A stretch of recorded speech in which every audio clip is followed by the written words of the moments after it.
Let's bring in Republican New York Congresswoman Elise. She serves as the House Conference Chairwoman. So let's just play out that moment where the protesters started yelling at Kamala Harris, and she did seem to agree with their point. Listen here. What about the genocide? What about the genocide? And I respect your right to speak, but I am speaking right now. Yeah! So, 2,000 people dead. 19,000 children are dead. 19,000 children are dead. So, listen, what he's talking about, it's real. And so that's not the subject that I came to discuss today, but it's real, and I respect his voice. So he said you won't call it a genocide, and she said what he's talking about, it's real. What do you make of that? It's a disgrace, and at every opportunity, Kamala Harris has turned her back on our most precious ally, Israel.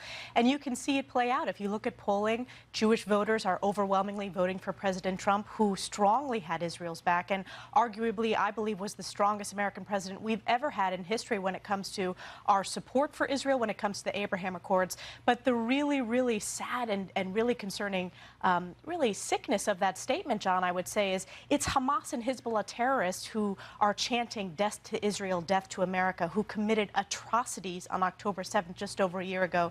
So what she should have said, what anyone running for president of the United States should have said, is that Israel is our closest ally, our most precious ally, and we strongly stand with them, and we will support them in their efforts to defeat these Iranian-backed terrorists. I mean, there's suffering on both sides. There's no question about that, but it's Hamas that triggered it and Hamas that continued it as well. Well, it's also Hamas who's using civilians as civilian shields. It is Hamas. They are the terrorists. They have brutalized their own people, not just the genocide and the atrocities that they have called for and committed against Israelis. Here's what Michael Oren, the former Israeli ambassador to the United States, said about it. Quote, "A very dangerous precedent. I was disturbed to view the video in which Vice President Kamala Harris appears to confirm the charge that Israel is committing genocide in Gaza. This is the first time that the White House has been linked to a libel which threatens Israel's legitimacy and security. I call on the U.S. administration to issue an immediate and complete denial." As we said, the Harris campaign walked it back, saying, no, she wasn't agreeing with that, and that Israel does remain our closest ally in the Middle East.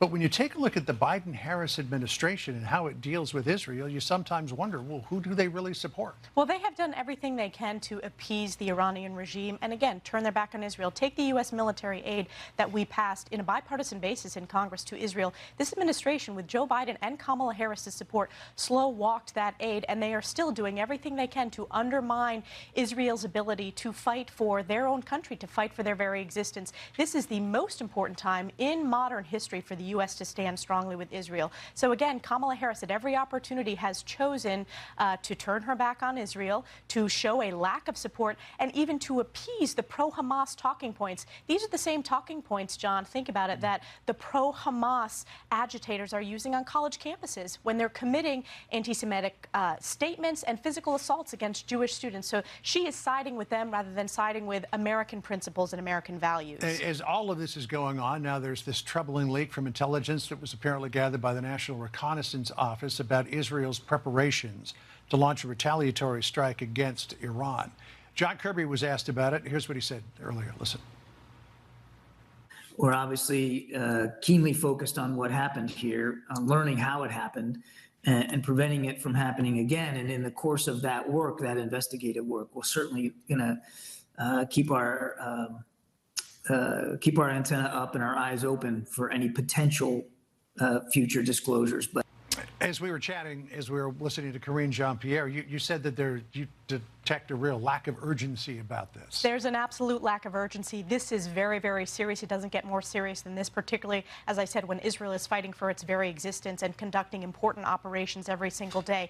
The fact that this classified information was leaked, not only does it really hurt our credibility with our allies around the world in terms of intelligence sharing, but it also, I'm concerned about the lack of urgency from this administration. And those statements from John Kirby, he didn't say we absolutely are committed to getting to the bottom of it. So what should happen here? So So there should be an investigation immediately, and him saying we're going to try to prevent this from happening again. This should never happen again. There needs to be taken immediate criminal action, referrals to the Department of Justice, and this person who broke the law by leaking classified information, they should be imprisoned. To a pro-Iranian outlet. Correct, to a pro-Iranian outlet. So there needs to be absolute criminal referrals when they get to the bottom of this. But there is a fundamental lack of urgency. This needs to be handled now, immediately, not we're going to try to prevent this from happening again. They should say, we will ensure that this never happens again. Yeah, I mean, you would think that the American president would say, lock that you-know-what down and make sure it never gets out again. And hold the individuals accountable. All right.